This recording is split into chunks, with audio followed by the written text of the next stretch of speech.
But where I haven't been so much critical, but where I've certainly said, GSMA, you better keep on top of this, is the matter of managing their relationships with their many commercial partners that go there. And there's two aspects of that primarily for me. One is the very tricky matter of refunds. So, GSMA could argue, well, we didn't make this happen. Why should we take the hit? But then vendors could go, we didn't make it happen. Why should we take the hit? Barcelona's saying that. Insurance companies saying that. Everyone's passing the hot potato around. No one thinks they should take the hit. And to a certain extent, when you look at it in a sort of legal and insurance way, where a lot of law is about blame, there's no one to blame, is there?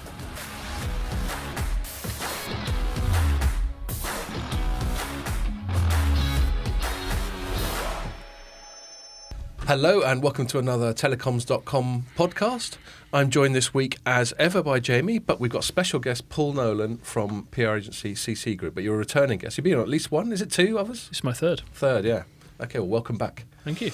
This week we're going to be talking about, one of the reasons we've got Paul here is because Paul's been having a little look at some of the industry sort of fallout from Mobile Congress being cancelled.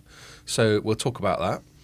We're also going to talk a bit. This week has seen a couple of fairly major CEOs in the industry call it a day. So we'll review that.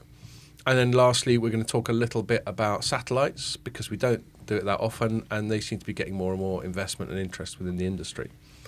So other than to remind you that if you're watching it on the site or on YouTube or on Facebook, you can listen to it on iTunes, SoundCloud or countless other podcasting platforms. Cool. Right, so Paul, obviously we're all gutted when Mobile Congress cancelled. I imagine from a PR agency, it's a fairly major pain in the arse because, you spend about half the year getting ready for it, don't you? It's really weird. I get asked every year, what would it be like if the show didn't take place? Because this year would have been my 16th consecutive show, and it dominates your life from like November onwards, right? And I'm sure it's the same for everybody else. But the amount of times I've just kind of cursed the show and wished it was never going to happen and just wondered what I would do with all my spare time. And it wouldn't be great to be on a Caribbean cruise around January and February time knowing that I could never do it even if I wanted to. Yeah. And then when the moment comes when it's actually not happening and it's being cancelled for the right reasons, that wouldn't I be celebrating and jumping up and down for joy? The reality was, I think we all felt a little bit lost, didn't we? We didn't really know what to do. We had all of this kind of built up adrenaline. Normally we just kind of got out of our systems when we actually got down to Barcelona and enjoyed the fruits of our labour because it's a huge amount of work that goes into preparing for the show in advance. Well, I get the impression, it's not necessarily that stressful from a journalist point of view, although we have to do quite a lot. I have to do a lot of commercial work, which I don't normally do. And incidentally, I should point out to people thinking, why isn't Scott wearing a metal T-shirt? It's because I was doing some commercial work. So one of your clients who I would have interviewed at Mobile Congress, one of the things we've done, which will lead on to our main topic, is they did the video here instead of in Barcelona. And I'm not so obsessed with wearing heavy metal T-shirts that I brought one to change into. Yeah. So you just got me in a boring old shirt looking grown up, and you can blame this bloke for that. So it's not particularly stressful for us. It's hard work. And it's hard play as well. You tend to have like 4 hours piss kip a night, if I'm lucky. Yep. But for you guys, certainly, not necessarily you specifically, but anyone I've spoken to who I'm on friendly terms with in the PR industry, they've always talked about it being quite stressy. So presumably there's a lot of work. Your clients all, they've invested a lot in it. Everything's got to go right. Yeah. All that sort of thing. It's some of the stuff we're going to touch on in a minute, right? It is the focal point of the marketing calendar for most of our clients, and they spend a lot of money there. All of the execs are there. All of their customers are there. Visibility is a big deal, right? And being seen and being seen as a thought leader, an industry leader. All the stakes are really, really high. So we obviously work tooth and nail to make sure that every single one of our clients that we represent at that show has the best possible experience, and that obviously means an awful lot of hard work for all of the guys back in the office, and also the guys we've got in the US as well. So I forgot you're multinational. I just thought I'd get a little bit. Thought you'd drop that little. Oh yeah. So And, let's also be clear, right? I mean, we've talked about the show, the cancellation, the fact that it had to be done, it was done for the right reasons. And now everyone's... And everything that's happened since just confirms that they made the right decision. And it was absolutely the right decision. As heartbreaking as it was at the time, not just for us, but for all the guys at the GSMA, all of us, frankly, because we've all missed a really good series of night outs with clients, and although we did make up for it one night. We did. Last week was fun, but it wasn't quite the same, was it? So we it still didn't have the weather. We didn't have the weather. Yeah, for stars. King's Cross and Plaza Real are two very different places, aren't they? Let's be honest. But there has been a lot of discussion about what the cancellation of the show this year is going to mean for next year. Yeah. And we thought we came out of it thinking, well, rather than second guessing and just kind of coming up with all of this, just kind of posturing and just guessing what might or might not happen, we thought, well, let's just kind of take a pulse of the vendor community, some of our clients, and working with the help of some of our other friends in the industry. Let's go and ask the companies what they're going to do as a consequence of the show not taking place, and whether or not it will change their plans for next year. You're kind of a bit early into that sort of inquiring process, but you've had a few get back to you, haven't you? Yeah, so we've launched a survey with the vendor community. We've got a big long list of the vendors that typically exhibit and visit and support the show. We've only had the survey in the field for 5 days. We've got 27 responses from different companies so far. So decent momentum, but I think we're going to give it a couple of weeks to see if we can get over the 50 mark, and hopefully a few more. Are you going to give us an early citer? Yeah, I mean, it's kind of, most of the results were kind of as I was expecting, and I'm kind of giving you this feedback from the position of a staunch GSMA Mobile World Congress supporter, because I love the show despite what I said about it being extraneously hard work and everything else. But the alternative to hard work is not having a job. That's one way of looking at it, isn't it? Well, I think look, we're all guilty of enjoying it more than we care to admit, right? And I'm certainly in that camp. But overall, I think the industry is willing the show to kind of go again. I think the vast majority of people view the show as a big part of, as a critical part of their marketing effort. 81%, looking at the stats I've got so far, said what? Of companies that we asked said that Mobile World Congress is important or critical to their annual sales and marketing efforts. Right. That's quite a big deal. And it might be because that's where they spend most of their money and therefore it needs to be, or it's more, I'd like to think, all of our customers are all in the same place at the same time, so therefore it has to be. Well, it's got all the things, and I, just as we all want to be careful to be sort of balanced in the coverage of this. I have to be aware of the fact that I work for a company that makes most of its money from events, so I'm not about to start questioning the whole premise of live events. But it's quite clear that people do business with people. You still need to make face to face. Even if half the action happens outside of the Fiera itself in bars and restaurants, you're still all there for that reason. Exactly. So I would never downplay the significance of something that brings so many people with a shared commercial interest into the same vicinity at the same time. It's obviously a big deal. Particularly for the smaller companies that don't have the ability to fly around the world and see customers 6, 7, 8, 9 times a year. The fact that everyone's all in the same place at one time brings some really important economies of scale for them to be able to benefit from. And and we've had some anecdotal feedback on quite a few companies that are really, really sad that the show wasn't taking place for that reason. Yeah. They can't afford to go and see all of them individually. Totally. I think the most important question we asked is, how is the cancellation going to affect your plans for Mobile World Congress next year? Right. And I mean, the good news for the GSMA and for me and for anyone else that's a fan of the show is that only 4% of companies that we've spoken to have decided that they're not going to go. Definitely not going to go. And 4% is a tiny number. But I don't know if you have this as a data point. I presume a larger number are at least having a bit of a think. I think that's inevitable, right? Yeah. And they're going to have a bit of a think. And, I think a lot will depend on what the GSMA decides to do as a consequence of the cancellation. Well, that is an interesting... That's a tangent I'd like to go off on, because in my coverage of it, I've been completely sympathetic. Obviously, something like coronavirus is... no one's happy about that at all. No one's happy about cancellation of the event, and it was clearly the right decision. But where I haven't been so much critical, but where I've certainly said... GSMA, you better keep on top of this, is the matter of managing their relationships with their many commercial partners that go there. And there's two aspects of that primarily for me. One is the very tricky matter of refunds. So, GSMA could argue, well, we didn't make this happen. Why should we take the hit? But then vendors could go, we didn't make it happen. Why should we take the hit? Barcelona's saying that. Insurance companies saying that. Everyone's passing the hot potato around. No one thinks they should take the hit. And to a certain extent, when you look at it in a sort of legal and insurance way, where a lot of law is about blame, there's no one to blame, is there? Unless we blame some bats in Wuhan. But I don't think you can sue them. So there's no one to blame. So that's a tricky one. But there's still, there's a customer relationship challenge they've got there. And I think what they said was, a few people sent me correspondence they were getting from them a little while back where they said, look, our T's and C's say no refund, but leave it with us. We'll have a little look, see what we can do, and we'll get back to you by the end of March.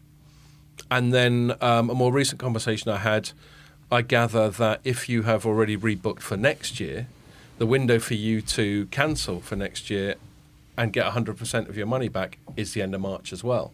Now, I don't know how much of a coincidence that is, but that's one interesting thing. And then the only other thing, and I'm saying this, and by the way, I'll say it on your behalf. I'm a journalist. Me and Jamie can say what the hell we want. You're in a slightly different position. You've got certain sort of commercial sensitivities you need to watch out for. So you're totally at liberty to plead the fifth if you don't want to incriminate yourself. But also, from my point of view, the other tricky situation they're in is how much money they make from it. No one's saying they shouldn't make money from it. It's a very important event. I know GSMA itself is a non-profit. But they reinvest the money in the industry, and they've obviously got overheads, and the fear is presumably not cheap, and so on. But you do hear anecdotally every year. I chat to people, and they feel like that the GSMA gets the maximum possible cash out of them as an exhibitor that they possibly can. So that again is going to strain their relationship. So that's why I was asking about the people who are having a rethink. I'm not at all surprised to hear that only 4% of them are definitely not coming because it's such an important event. But a few of them, I suppose they're going to be sitting back and waiting to see what a GSMA comes up with. And if they feel that a GSMA is not putting much effort in, some of them might just go, do you know what? I'm going to find another way. That's where they've got to be careful of. It's possible, right? And I don't think anybody's going to make a decision until they've got all the facts in front of them. And I think that obviously, rightly so, this is completely unprecedented, right? The guys at the GSMA need to take their time to think about what they're going to do, what their offer is going to be. And I'm sure they'll think of it, very, very hard and come up with the right offer that will appease most of the companies that you describe, or at least that's my hope. Yeah. But then I'd also say that, yes, there's no doubt that Barcelona generates a huge amount of income. Of course it does. But then it does redirect a percentage of that income back into the industry and does a lot of really, really great things as well. Yeah. I'll doff my cap to Mr. Warren, who did that really great piece after the show talking about the value of the organisation. Dan Warren, put it on LinkedIn. Yeah. And, it's good because I do think that they deserve a lot of credit for a lot of the things that they do. Fair enough. And I will stand by that. I got a funny one on that. When I was writing one of my stories about this, possibly the one where I summarised the points of view that I just expressed now on the pod, someone put in the comments a link to Dan Warren's piece, and they were like being a bit arsey and going, you should read that, you might learn something. And I replied, I have nothing to learn from Dan Warren. In fact, I taught him everything he knows. And they just left it at that. I've been having some quite fun counter-trolling over this thing because people, it's getting people's heated, blood's up, yeah. And they're not afraid to have a pop in the comments. But I quite enjoy it. Yeah, I think it's hopefully it's going to be one of those incidents that we'll all look back on in 10 years' time and say, do you remember the year that the show was cancelled? And it'll be a tiny little blip on an otherwise, kind of. And it's a slightly tricky one from a journalist's point of view because it's a story. And there's a part of every journalist where it hits the fan, we're sort of professionally pleased because it gives us something to write about. We're not pleased, we're obviously not happy if anyone catches coronavirus or whatever. As a PR guy, everyone knows that the bad news is always much more interesting than the good news, right? So yeah, it's a bit of a dilemma, that one, but it goes without saying that I've got no interest in in Mobile Congress not happening next year, that's for sure. It might have been fun to write a couple of stories about it this year, but it'd be just boring next year. Well, I'm quite interested from your perspective. I mean, obviously the show not taking place means that a lot of the news priorities of the companies that were attending had probably changed. I mean, I made some recommendations to clients that actually waiting for the show week to get done and get out the way was probably advisable rather than actually try and compete with all of those companies that didn't have any choice but to announce their news. Right, the big guys had an awful lot invested in, product launches that geared in towards, strategic product roadmaps and an awful lot of moving parts that simply couldn't be stopped. A lot of it was market sensitive. They had to keep going with the new strategies that they actually had in place. But then there's a huge number of companies that had a little bit more flexibility. And I'm just curious to know, from yours and Jamie's perspective, did you have a quieter time of it as a consequence of not being in Barcelona?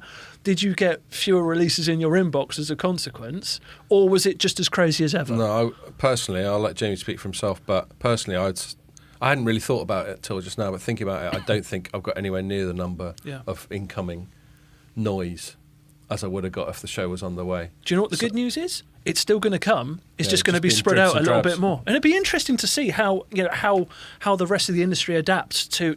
So from your point of view, you might advise a client to just go, look, just keep your, this isn't desperately time sensitive. I've advised 2 or 3 to do exactly that so far, and it's interesting. Is one of the questions we asked in the surveys of all the activities that you did actually plan to do, to what degree were they actually completed? And the overall statistic we've got so far is that only 20% of the activity planned for the show was actually carried through as a consequence of the show being cancelled. So that 80% of activity is just pent up. And it could be content driven. We don't know what it is. It could be news stories. It could be content marketing campaigns. It could be anything. That's all going to Jamie, what do you reckon? In a funnel somewhere. I know you're not a massive fan of looking at your inbox on a regular basis, but do you reckon it was very different than it would have been if the show had gone ahead? No. So I respond to people when they send me interesting emails, and the vast majority of people don't get a response. Fair enough. And irrelevant of whether it happened in Barcelona or it's going to happen over the next couple of weeks, my delete button hasn't stopped working. So, isn't it? Yeah. Do you think, anecdotally, because I normally, when I'm there, obviously you only check your emails every so often when you're actually in the theatre, because you're running around and you're writing up stories and all that sort of thing. But I do feel, just when Paul asked it, I got a feeling that there was a lot less incoming press releases. Yeah. I mean, it was substantially less. I mean, the amount of news that was coming out was, well, I mean, there's literally no point in trying to compete with coronavirus and stuff like that. Like the impact on the show and the impact on the industry. What is the point in trying to compete with it when you're some Mickey Mouse server company that's released a new type of fan or something like that? No one gives a Yeah. So at the best of times. Yeah. So you're not going to attract PR inches from coronavirus. So yeah, it's substantially less. Yeah, and that's the since you mentioned coronavirus explicitly there, I guess the biggest question everyone's got, which I don't think anyone's got an answer to, is how long this. Yeah, aside from the public health side, which is obviously the most important part of it, but seeing as we're a B2B title, from the business side, you get a feeling that just everyone's holding their breath. Well, you got to. I mean, one of the big impacts that you got to start thinking about is how far is it going to spread? Because at the moment, you've got what China is heavily hit. Yeah. So Wuhan is in particular hit, and up there you've got Xiaomi, you've got Sony, you've got a couple of the component manufacturers, but it hasn't really spread down towards Shenzhen. Yeah. Now, when it gets down, if and when it gets down to Shenzhen, then you've got to start thinking about Foxconn. You've got to think all these big, like Huawei's manufacturing's out there. So is Nokia. So is Ericsson. So are all the major phone companies. But then you've got to start thinking, well, actually, is this South Korea's hit? So what's the Samsung slate going to be looking like for not only their smartphones but also their chip production over the next couple of months? But then India, we haven't really been talking about India, and India's a big powerhouse of manufacturing nowadays. So is Vietnam. We've not Vietnam's really been massive. talking about. Yeah. So as soon as it spreads, it could really. And these are countries. It's already having an impact, Jamie. Yeah, in terms of the supply chain of the stuff coming out. I think the what we've seen so far is a scratch on what it could potentially be. That's true. Because think about it this way. I mean, China can throw up a hospital in 10 days to deal with this outbreak. Is that the same if the outbreak starts scaling in places like Vietnam or India? Now that is where there could be some real disastrous impact of coronavirus.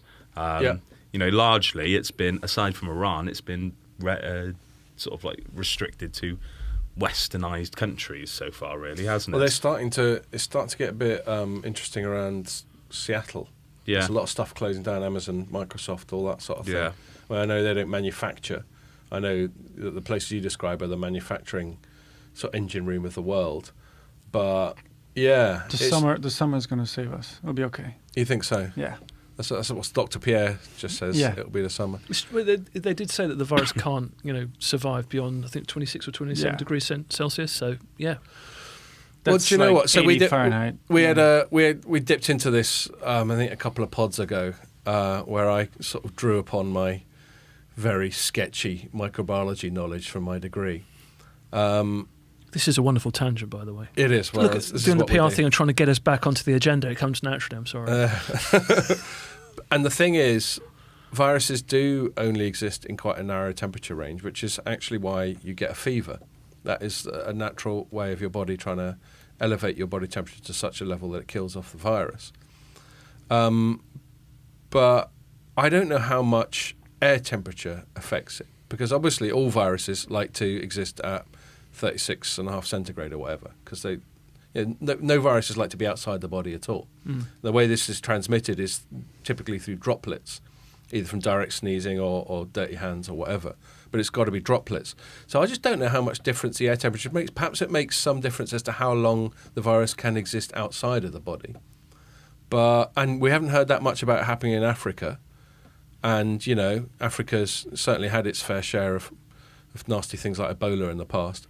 So it could be that air temperature's got something to do with it, or you could just be talking shit here. It wouldn't be the first time. Yeah. Just trying to spread positive news. Yeah, well, that's fair enough. That's good. We'll get all Pollyanna-ish. I'm sure it'll all be positive all right. fake news, perhaps. Yeah.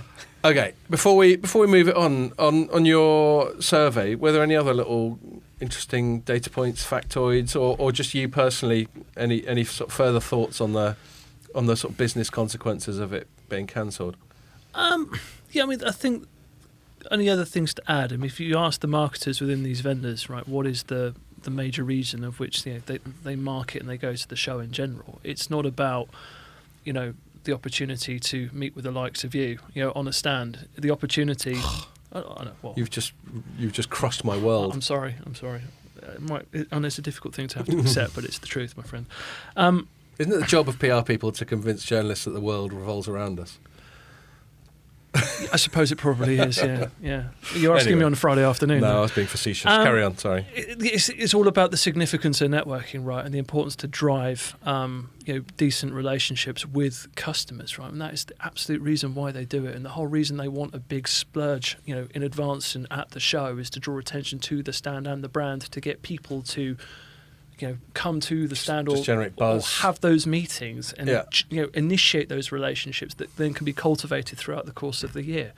And again, I come back to the point: if you've got 100,000 people from all different parts of the world all convening in one place for this, for 4 days, the opportunity to actually start new relationships is absolutely massive. Yeah, and that is the key reason why I think the show will be fine. Yeah, I don't think anyone doubts that it won't be fine.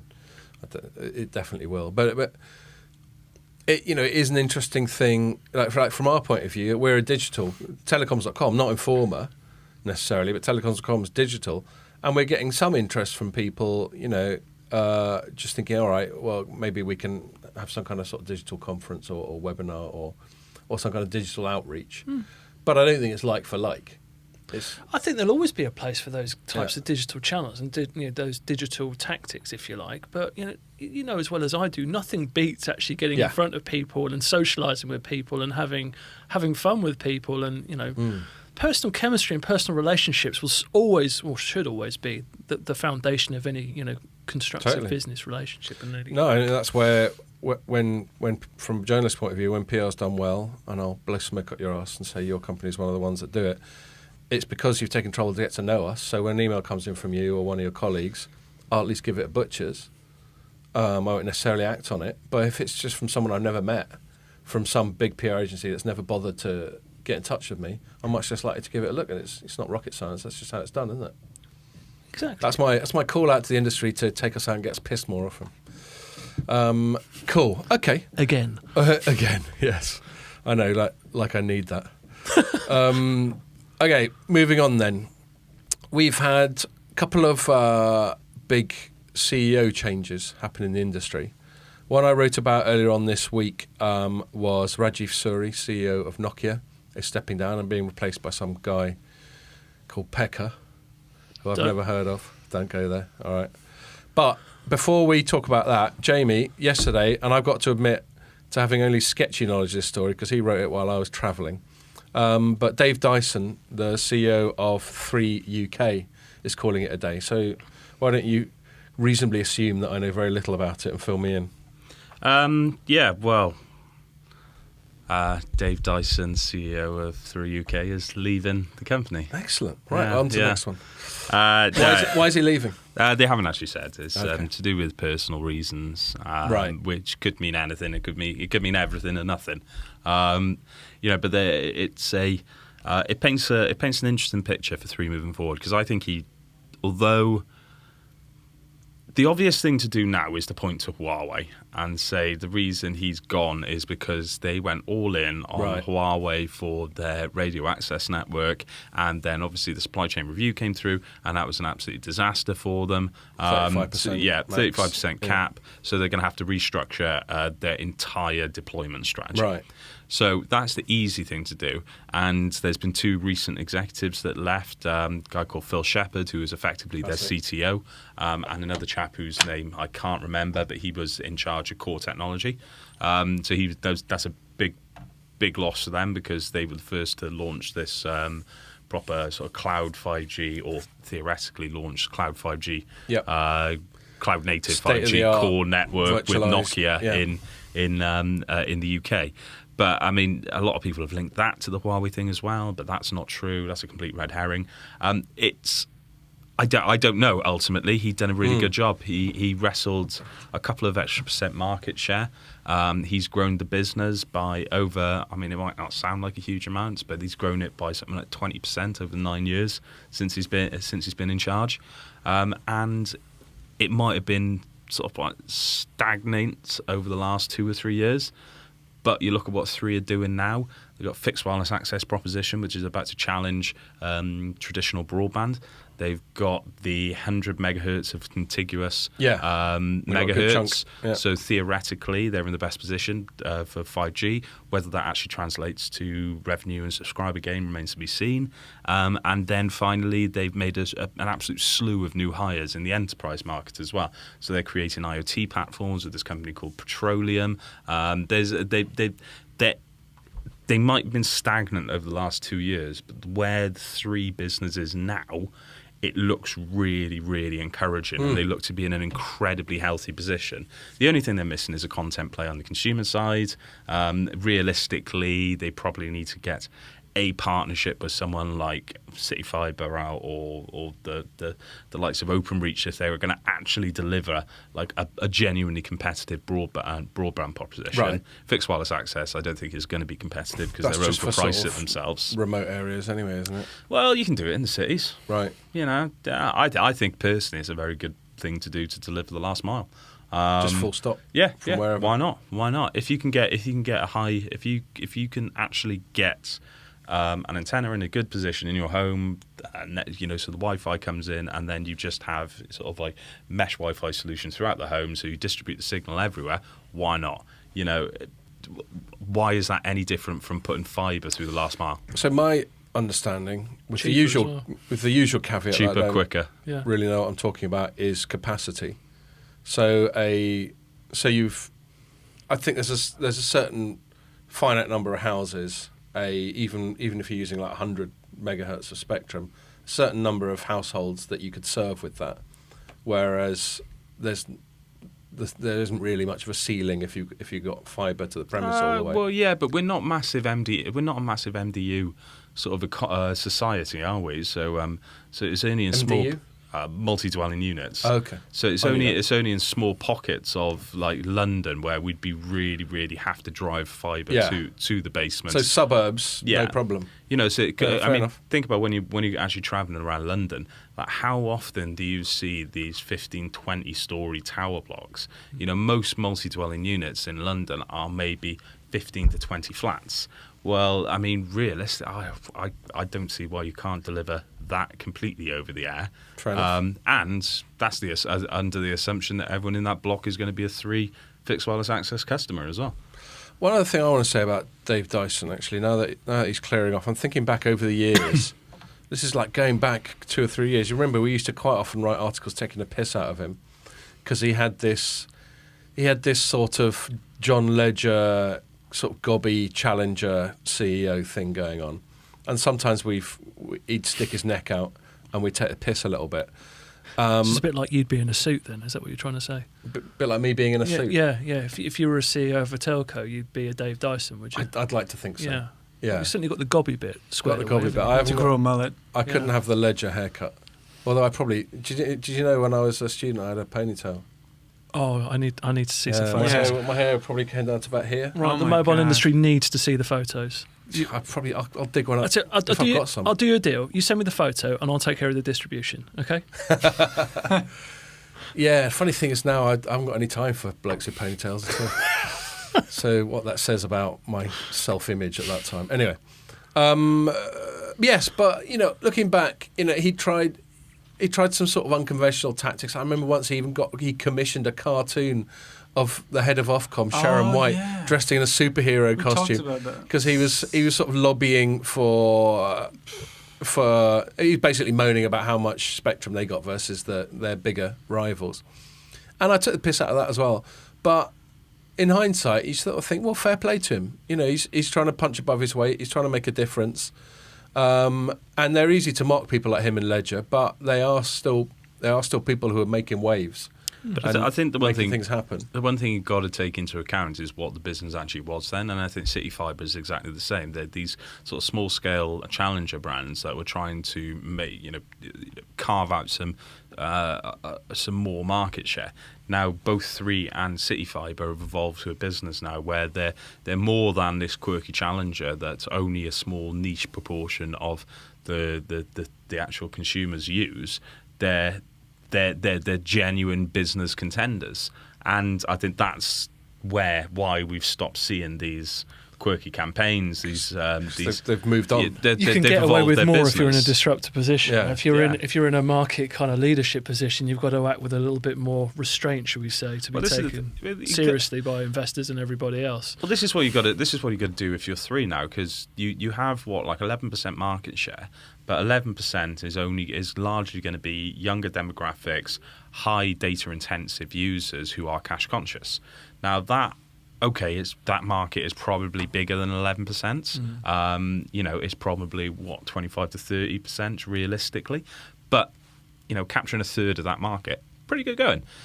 But you need to evolve your proposition if you want to actually grow your market share. Number one, if 3 continues this quirky, we're a disruptor, we can do things like no one else's can do, and look at our funny advertising.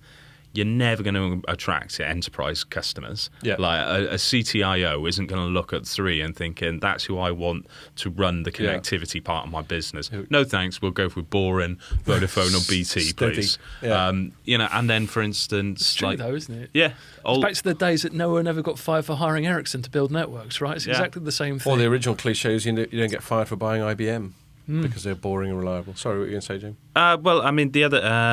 I can't remember what else I was going to say. But then just branching into other demographics as well. Yeah. I mean, realistically, you've got to look at where their actual efforts were made over the last 6 or 7 years. These people are no longer cash-conscious consumers, so they're going to be moving out of that demographic, and they're going to be looking at different mobile propositions. So if you're going to retain those customers, you've got to evolve your message with your customer, and if you want to grow your market share, you've got to evolve your message. It's hard to base a whole business model just on chasing people like under 30, because they haven't got much cash and they'll be pretty flaky.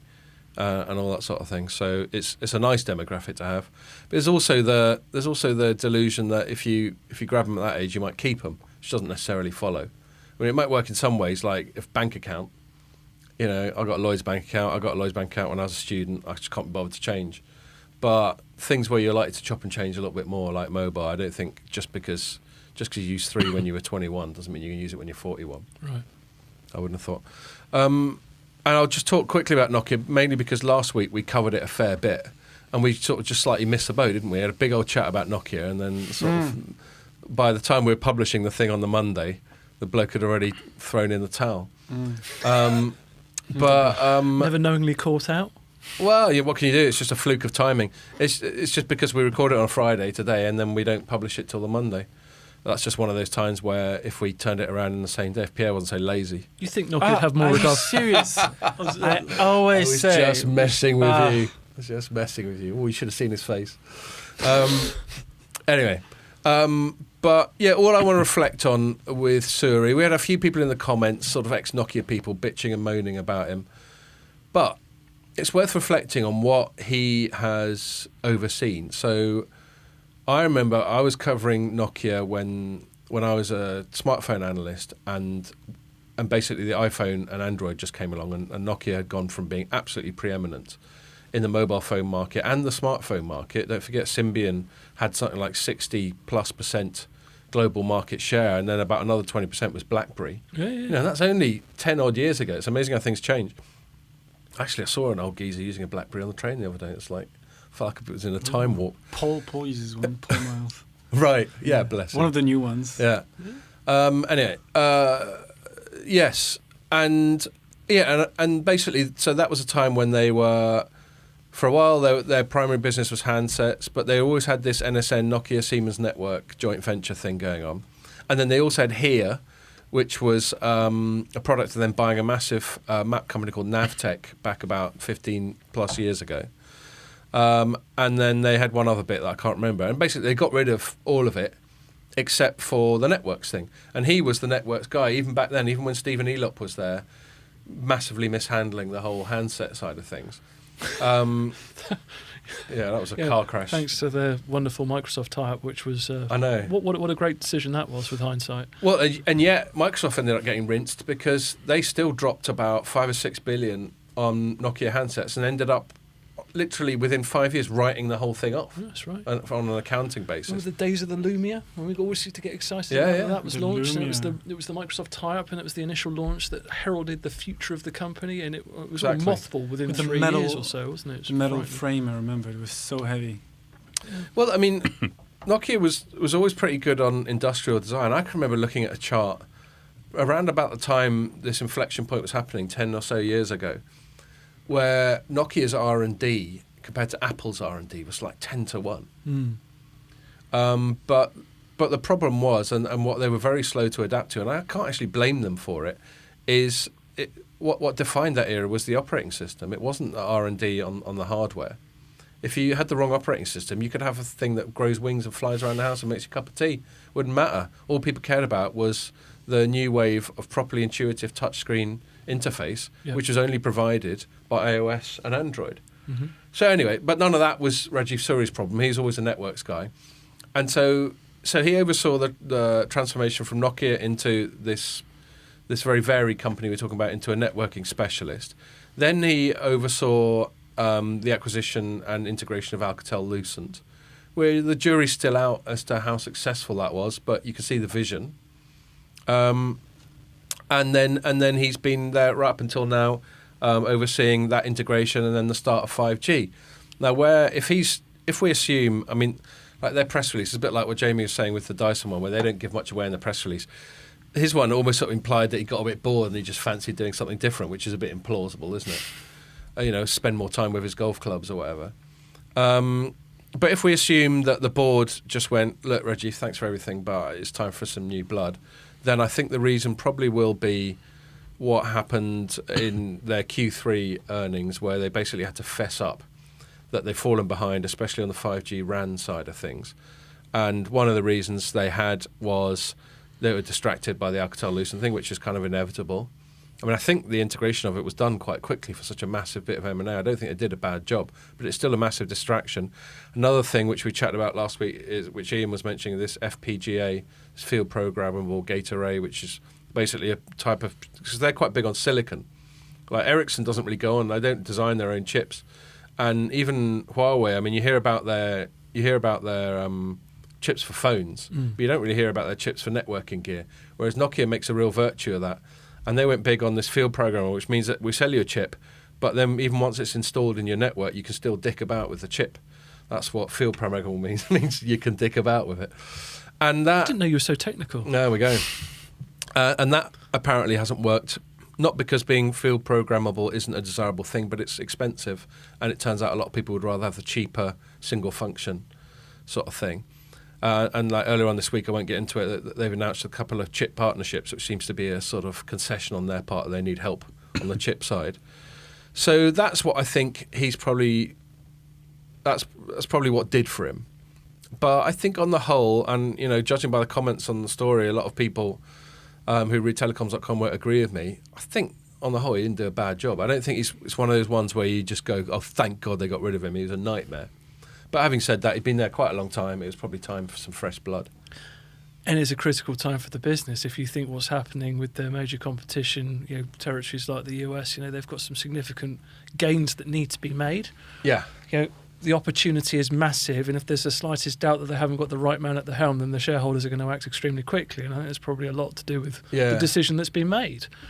I mean, you know, every vendor will do its best to try and convince the world that they are making very, very good progress with 5G. I think Nokia probably have made okay progress with 5G.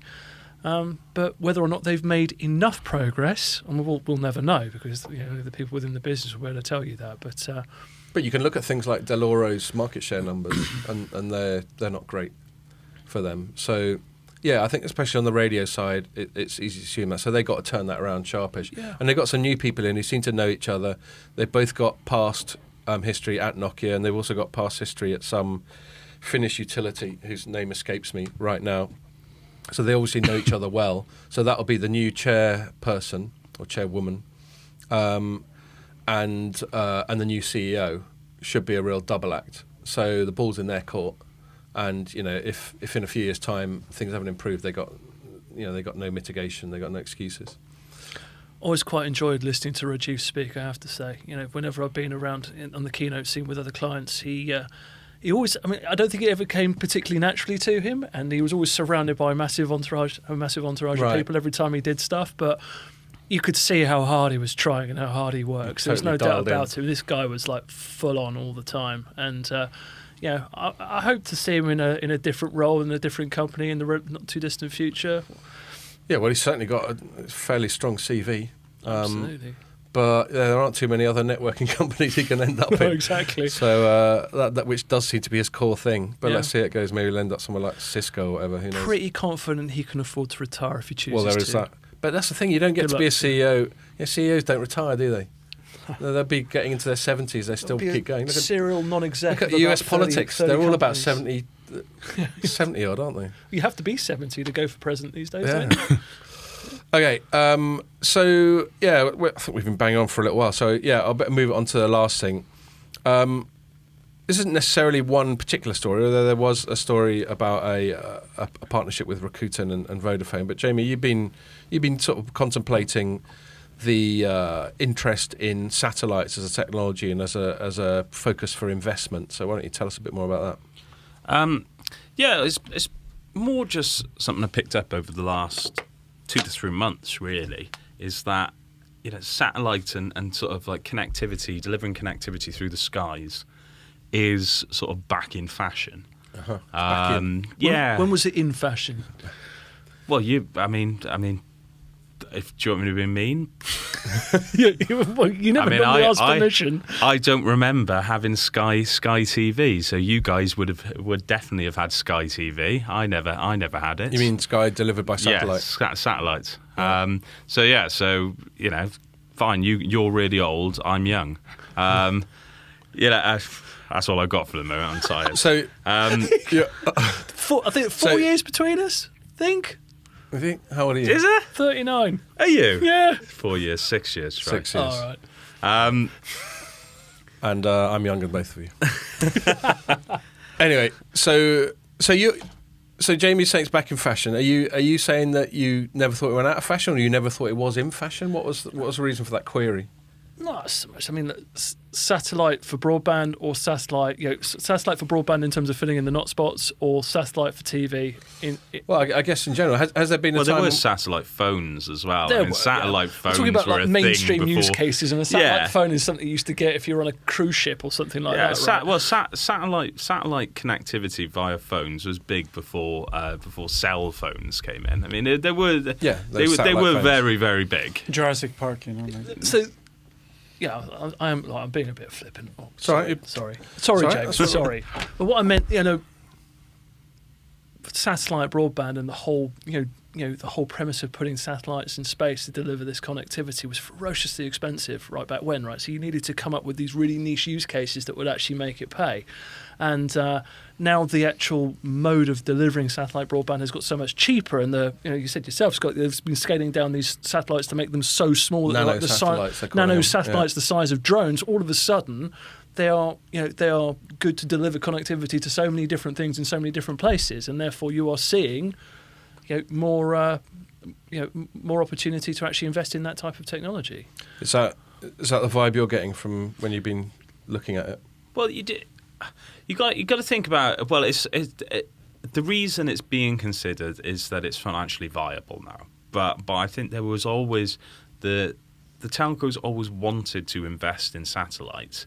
It's just realistically it just wasn't an option. Yeah. The technology was too expensive, and the business model was too expensive, and the performance wasn't at the same level as terrestrial networks. But then the other thing you've got to think about now is, first and foremost, the last mile for a lot of places in rural countryside areas, it's just not feasible to. Well, the last miles are wrong way to. So the not spots, they don't want to build out traditional networks there. So if you can actually deliver, adequate 4G performance in these areas, why not do it via satellites? And the fact that they're low Earth orbit, and they're smaller, and they're more powerful, so latency goes down because it's that was always an issue, wasn't it? It's pure bouncing physics. The distances. Yeah, it's just pure physics. A signal doesn't have to travel that far, so why? That's why it's speed better. of light. Yeah.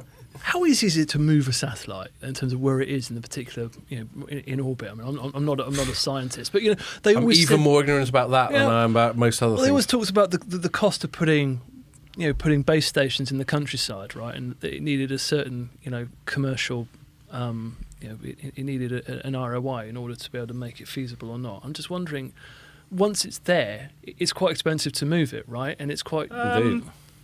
I don't know whether it is. I mean, if you have sort of like computer programs, if you put super hot smart AI on there, and you're talking about satellites on the base stations. So satellites. Yeah, that's what I meant. No. That's what I mean. And you can maintain a constellation around an area of the planets that you want it to. I mean, when something's this big, and it's floating in something which is next to zero gravity, shifting it from position to position, you can do that quite easily. That's kind of the point, isn't it? I mean, a lot of the issues about building 5G networks in inner cities is the ability to actually dig up roads is incredibly difficult, right? And it's hugely expensive, causes so much disruption that councils wave their hands up in the air and say you're not digging up my town type thing. But if you have the flexibility to be able to move the satellite or move the site in this case, then It's I got think so much the more. one, yeah. I mean, I think the one thing we're always worth bearing in mind that this is like a layer of resilience, like connectivity has to be delivered by layers nowadays. You know, you have to have microwave's a bit of a dirty word, but you have to have that there. You have to have millimeter wave. You have to have different spectrum licenses. You have to have 4G, 5G. Delivering together, delivering at different times. You have to have satellites hook up to Wi-Fi. You know, if you build out these layers, it's like the Swiss cheese business model. Right, tell me there's no silver bullet for building coverage for me, Jamie. Come on, just use that. Is that a Swiss cliche? cheese. Oh, yeah. I don't think that's a cliche we've encountered. What silver what is bullet that? means one. There's no one thing. Oh, kills, like one satisfies everything. There's no silver bullet. cure-all. Yeah, Oh, for okay. 4G or 5G coverage. Silver in bullet. I capacity, think you of know? silver bullets as killing werewolves. That's why I got a bit You've never heard confused. that? I was You've like, never heard that phrase? What have before? werewolves got to do with it? I was No, thinking. like the silver bullet. Yeah, it's quite a common phrase. Oh, right. Silver It's bullet. just me then. But it's Have I like, just taught you something you didn't know? Yeah, well, it happens all the time. Mate. but satellite is just another layer in the Swiss cheese model. You know, Okay. Swiss Yeah. cheese model. You have X amount of holes. You put enough layers on it, and nothing It'll all drops get through filled the A Swiss cheese holes. sandwich. Yeah, so it's not a sandwich. There's no bread there. Layers. Talking about layers. What about where does the ham go? The amount of respect in this room, it's a joy to behold. It is. I hear Swiss cheese and layers. I think of sandwich. Sorry. But this is what I mean. Ultimately, you got to look at filling in the not spots, the last 5% of the areas where it's just way too expensive in westernised markets, and then realistically, places like Africa where it's commercially unfeasible because equipment's too expensive, or environmentally it is not nigh impossible. Mm-hmm. So I was speaking to someone the other day, and they highlighted that the DRC, so the Democratic Republic of Congo, has something like 6% geographical internet coverage, and the reason for that is, number one, the economies aren't there. Like, price per gigabyte is way too high, not enough internet penetration or subscriber penetration, so you're just not going to get ROI. But then also, it's a really, really, really difficult country Landscape and terrain. geographically Yeah. Right. to actually build Yeah, networks. it's mountains and forests. and all that. Yeah. So it's just very difficult to do the civils, which is critically important because, you have to put this stuff underground. I know you go out to certain markets around the world and you see all these wires overhead, but that's just asking. It's just asking for reinvestment in 20 years' time when those cables get destroyed. No, it seems like a no-brainer to me. If the economic case can be made, it's not just this low Earth orbit. And like, one story you wrote this week that seemed to get, or was it late last week, that seemed to get a lot of traction was it Vodafone and the new Japanese operator Rakuten getting involved in investing in this stuff. So as you say, it confirms your feeling that a lot of investment's coming into it. So the interesting thing about that one is that they have, there's a startup which has just gone through Series B funding, which both of them have actually put cash into. And basically it's called AST and Science, I think, or something along those lines.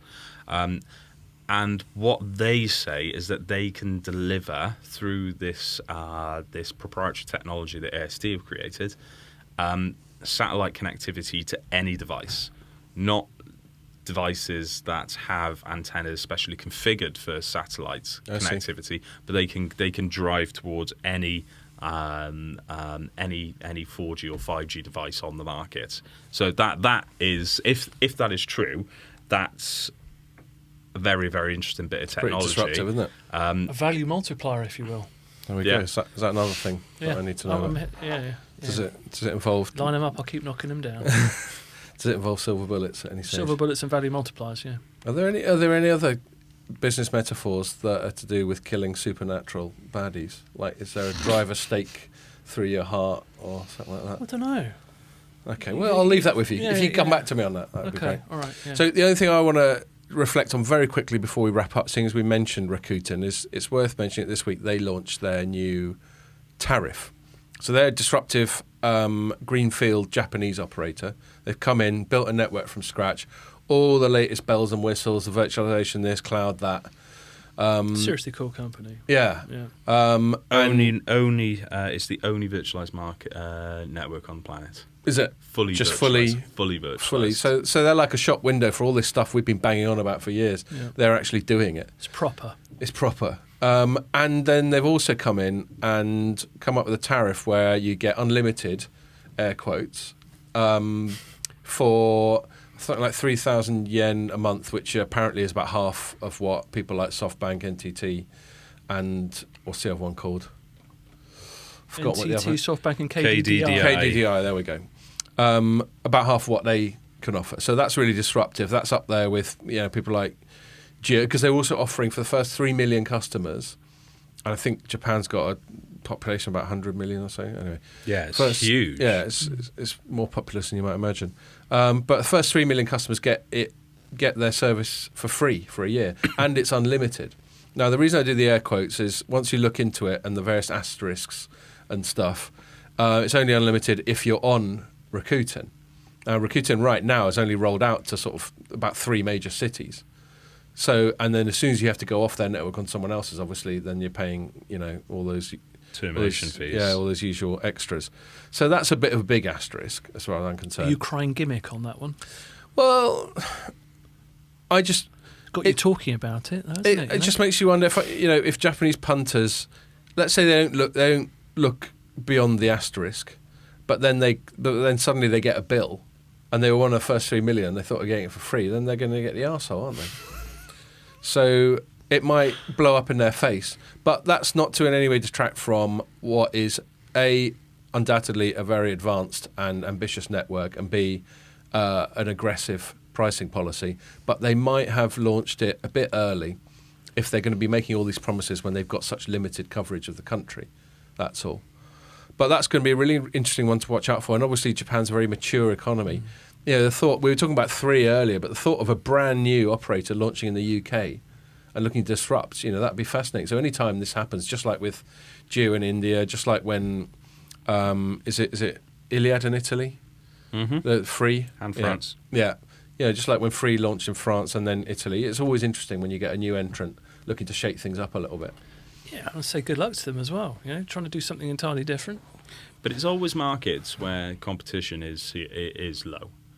Like it's never going to happen in the UK. It's never going to happen in Germany. It might happen in the US because we're really competitive as it is. Dish fails, because we are highly competitive markets already. We have 4 operators for 60 million. Well, no, it's more than that. Isn't it? It's about 80 million subscriptions. France at the time prior to Iliad coming along was whatever that pronounced, the one I can't say. Bouygues. I believe it was called France Telecom back then. Yeah, Bouygues, Orange, and SFR. Yeah. And so there was room for a disruption. It does seem to play into that 4 being the optimal sort of number, because we always get that European Commission when people are looking to consolidate, they push back, they want 4. Yeah, but the thing is, 4 makes sense in Europe. I don't see why everyone else decides that 4 is the magic number there as well. 4 is not the magic number in the US. You cannot compare the UK to the US. Why is that? Well, because their population is about 300 million and their country is about 50 times the size of ours. But I don't understand why that means that they should the optimal number of MNOs should be less. More, I'm saying. Well, but it's becoming less now, isn't it? Because no, there's going to be 4 there. Dish. One of the terms of the deal, wasn't it? That Dish had to kind of spring from the ashes. Okay, all right. Fair enough. I think more.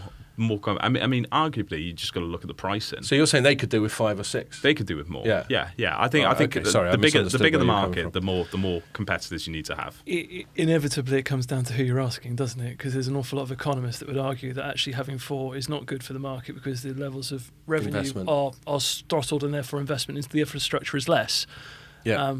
And you talked to our old mate Bengt always used to make that argument. He's all in favour of consolidation. Yeah, actually, I happen to agree with him actually, because I just think sometimes you just don't need 4. I mean, Ofcom would obviously disagree with us on that. I think that's a load of shite. I think it's pro-consolidation argument. Shite, yeah. Oh, poor BT. It wants to consolidate. Oh, it wants to buy O2, or 3 wants to buy O2. Oh, poor company. It only makes £2.4 billion a year, 500 million of which is profit. Oh, what a poor company. how can they possibly carry on going? How will their shareholders eat dinner tonight? I do have some sympathy for Jamie's position on that one, in so much as, I know... You both think BT is doing well? That's interesting. I'm not necessarily talking about BT specifically. No, I know. But, you look at all the operators' numbers, they're not doing that badly. Well, hold on. Just to counter that point as well. The reason that they are doing poorly today is nothing to do with this consolidation argument. Is because there was zero evolution of their business when the OTTs came along and destroyed revenue channels in terms of SMS and voice. You take those two away, all they can charge for is data. A run to the bottom had already started at that point when 3 entered the market. So they just failed to evolve their business and recognise competitive threats from outside the telecommunications industry. So this is where this pro consolidation argument. Well, you could argue BT's done some consolidation when it was allowed to buy EE anyway. Yeah. I can see arguments on both sides. I'm not quite as hostile to the argument that if you let them merge, the economies of scale will, in theory, free up money for investment. But I'm with Jamie in being sceptical that whether or not that money ends up being invested rather than trousered is another matter entirely. Well, yeah. I think you could live with that criticism at any particular public company in any particular market. Indeed. Yeah. But that's why you don't get the violin out for him, why Jamie doesn't get the violin out for him. Yeah. There's a lot. It was good to see him animated for a couple of minutes, though, wasn't it? Careful what you wish for, mate. Yeah. There's a lot that can be done, and realistically, you just got to look at some of these companies. They're in these bad positions because they make bad choices. Like Sky has evolved to be the by far and away the premium content leader in this market because it's evolved to that position over X amount of time. How BT thought that it was going to be able to spend a couple of billion, create a user experience and platform which people would buy into over a 2 to 3 year period is, quite frankly, mind blowing. And how it. You can't build a platform on one genre either. I mean, it's truly, truly baffling. Their genre being sport. Yeah. You look at what does Sky do? Sky has movies, programming, everything. Yeah. And it is an aggregator. Everyone calls Sky an original content company. It's not. It's original content is the really easy stuff to do. That's like panel shows. The only exception I'd say is Sky News. Sky News, but arguably you can't really call that original content either because that's just relaying information from one place to another. But it's expensive. Yeah, it's expensive. It's expensive, but it is just a content aggregator. All its channels are like Dave. It doesn't do any of the content there. It's got a relationship with HBO. Yeah. It's got the BBC's on there. It's got Netflix. It's got all its movies. I subscribe to Now TV, and that's all. The integration is a big part of the appeal, definitely. Yeah. I mean that, and how they use the different devices and different platforms. To your point as well, I think they're much more innovative. I think what Sky has done. Sky doesn't get enough credit. In all fairness, you look at the Now TV proposition. I used to subscribe to it in my old before I moved flat, and it was great. Like the actual, I still do. Yeah, the mobile app is really good as well. It's great. Can't complain about that whatsoever. It's up there with Netflix in terms of the actual user experience. So, I don't think Sky gets enough credit. And how on earth that, bloody Hasselhoff thought he was going to wrestle market share away from... I can forget, anyway. He's at Salesforce. There we go. He's the president of their international business unit. Well remembered. You're less senile now. So that's why I keep you around. He's going to be okay, you're saying? It's going to be all right. It's going to be all right. Yeah, he turned down a Baywatch deal, and he's just decided to stay in tech. Cool. Did he give you a call after he left, asking what you think he should do? I said, yeah, mate. You can't compete. You can't compete with Zac Efron. So let's get out of this now. He's a handsome man, though. It's got to be said. He does have lovely hair. Yeah. Okay, we better wrap it up there before we go off on a disturbing tangent. Thanks a lot for coming along again, Paul. Great to see you as ever. Thank you. And thank you, Jamie. And thanks for listening. And make sure you join us for the next one.